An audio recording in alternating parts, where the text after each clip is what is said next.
కాంగ్రెస్ ప్రభుత్వం వారానికి 1,000 కోట్లు అప్పు చేస్తుంది. ఇప్పటివరకు 13 వారాలకు 13,000 కోట్లు అప్పు చేసి ఇప్పుడు 4,000 కోట్లకు బాండ్లు విక్రయం చేస్తున్నారు BJP MLA Aleti Maheshwar Reddy. Pending బిల్ల విషయంలో బిల్లులు కూడా మరి పూర్తి పైసలు ఎట్లా వస్తున్నాయనంటే నెలకు 1,000 కోట్లు బాకీ చేస్తున్నారు. 13 వారాల వారానికి 1,000 కోట్లు, 13 వారాలలో 13,000 కోట్లు చేసారు. 13 వారాలలో 13,000 కోట్లు బాకీ తీసుకొచ్చిర్రు. మళ్ళా ఇప్పుడు కొత్తగా బాండ్లు ఇవాళ అర్రాసుకు పెట్టిర్రు. 4,000 కోట్ల రూపాయలు ఓపెన్ మార్కెట్ల బాండ్లు విక్రయం చేస్తున్నారు. అంటే మళ్ళా 4,000 కోట్ల రూపాయలు మళ్ళీ ఈ మార్చి కాగానే ఏప్రిల్ కోసం మళ్ళీ 4,000 కోట్ల రూపాయలు. అంటే జీతాలు ఏదెందుకు బాకీలే, బిల్లులు ఏదెందుకు బాకీలే.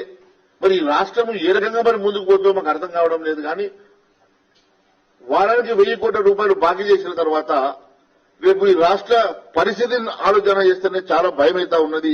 మరి కొత్తగా ఇప్పుడు బాండ్ల విక్రయం ద్వారా 4,000 కోట్ల రూపాయలకు మళ్ళీ కొత్తగా మరి ప్రణాళిక ఏర్పాటు చేసుకున్నట్టుగా ఈ రోజు మన పేపర్లో చూసినాం. అంటే ఎంత ఘోరమైనటువంటి పరిస్థితి ఈ రోజు ఆర్థిక పరిస్థితి ఈ రాష్ట్రంలో ఉన్నదో దీన్ని బట్టి చాలా స్పష్టమైతా ఉన్నది.